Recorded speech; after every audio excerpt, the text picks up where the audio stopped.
रायसेन की सांची विधानसभा के गैरतगंज में मुख्यमंत्री शिवराज सिंह चौहान ने करीब 20 करोड़ के विकास कार्यों का शिलान्यास किया है। कार्यक्रम को संबोधित करते हुए सीएम ने कहा कि प्रधानमंत्री नरेंद्र मोदी ने किसानों की कई ऐसी योजनाएं चलाई हैं जिससे किसानों की आय दोगुनी हो सकेगी।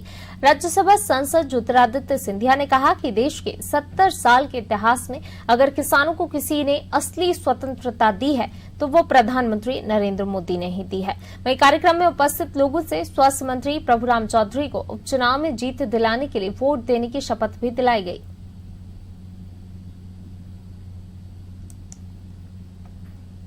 और जोरदार तालियां माननीय मुख्यमंत्री महोदय प्रदेश के यशस्वी मुख्यमंत्री। कांग्रेस ने तो धोखा किया।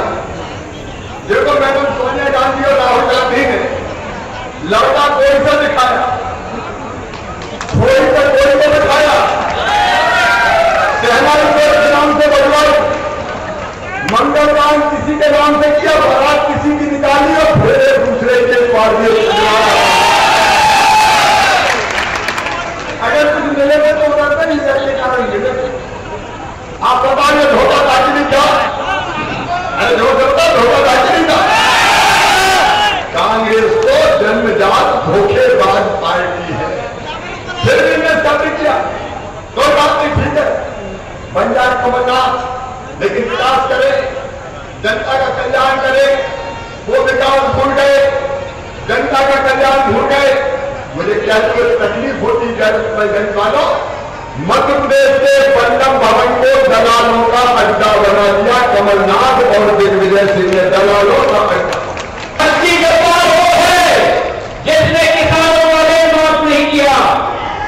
असली गद्दार वो है जिसने बहनों और मेरे माताओं के घर में जो शिवराज सिंह जी ने कहा था 25,000 देंगे, घोषणा की कि 51,000 देंगे। जब बेटी की शादी होगी, बेटियों की शादी हो गई, 7 फेरे हो गए, नए घर में चली गई, 1 साल बीत गया।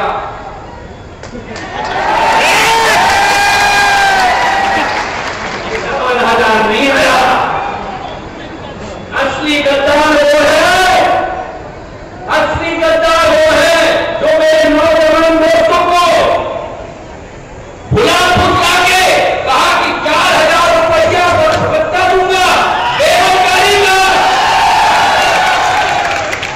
एक फूटी तोड़ी नहीं दी और जब पूछा जाता था खजाना खाली है। और नरेंद्र मोदी जी किसानों के लिए भगवान का वरदान है। उन्होंने किसानों की आय दुगना करने के लिए अनेकों योजनाएं बनाई और ये तीनों बिल भी किसानों के लिए वरदान साबित होंगे। कांग्रेस किसान द्रोही है, किसान विरोधी है, बेमतलब में विरोध कर रही है। क्या तकलीफ है कांग्रेस को? अगर कहीं किसी उपज मंडी में उपज बेचने का अवसर उसके पास बाहर भी अगर किसान को फसल बेचने का अधिकार मिलता है, खेत में कहीं फूड प्रोसेसर कोई निर्यातक अगर उसकी फसल को खरीदना चाहता है अच्छे दाम देके, तो कांग्रेस क्यों विरोध कर रही है? होते समय अगर उसको पता चलेगा कि बेचते समय कितना पैसा मिलेगा तो किसान को क्या तकलीफ है? किसान का अंधा विरोध है ये कांग्रेस जो कर रही है। ये किसान के हित में विधेयक है और बहुत फायदा होगा। भाई जब उपचुनाव में बिल्कुल भी असर नहीं पड़ेगा, समाज पैदा नहीं होता, फायदा होगा।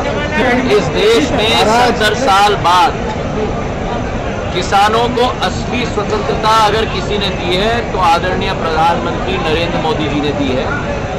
क्या आपने कभी कल्पना की है, जब आप प्रश्न मुझसे पूछ रहे हो, किसी भी व्यक्ति को अपना उपज या अपना माल बेचने पर कहीं प्रतिबंध कहीं भी देश में लगा है? ये केवल किसान पर क्यों? जो प्रतिबंध लगा था किसान पर, उस प्रतिबंध को उखाड़ के फेंका है नरेंद्र मोदी जी ने, किसान को स्वतंत्र बनाया है। Point number 1। पॉइंट नंबर 2, जो वर्तमान में उपज किसान बेचता है और उससे जो माल बनता है, उत्पादन, उदाहरण के तौर पर आपके टेबल पर जब टमेटो का केचप का बोतल आता है उसका 2% भाग ही किसान को मिलता है। इस अध्यादेश और इस विधेयक के बाद जो किसान को फूड प्रोसेसिंग में एंट्री दी जाएगी उसके आधार पर किसान की आमदनी की बढ़ोतरी के हर संभव सुविधा उस किसान को दी जाएगी। नंबर 3, जो कांग्रेस पार्टी कहती है समर्थन मूल्य, मैं समाप्त कर लूं, समर्थन मूल्य की बात, नरेंद्र मोदी जी की सरकार में गेहूं का समर्थन मूल्य 45% वृद्धि हुई है 6 वर्ष में। आपका दाल का समर्थन मूल्य 65%, और जहां तक खरीदगी की बात हो, गेहूं में 114% बढ़ोतरी हुई है और दाल में 5000% बढ़ोतरी हुई है। किसानों के लिए agriculture infrastructure fund 1 lakh crore का स्थापित हुआ है। तो किसानों की हितैषी अगर कोई सरकार है तो नरेंद्र मोदी जी के नेतृत्व में भारतीय जनता पार्टी की सरकार केंद्र में और शिवराज सिंह जी के नेतृत्व में भारतीय जनता पार्टी की सरकार मध्य प्रदेश में।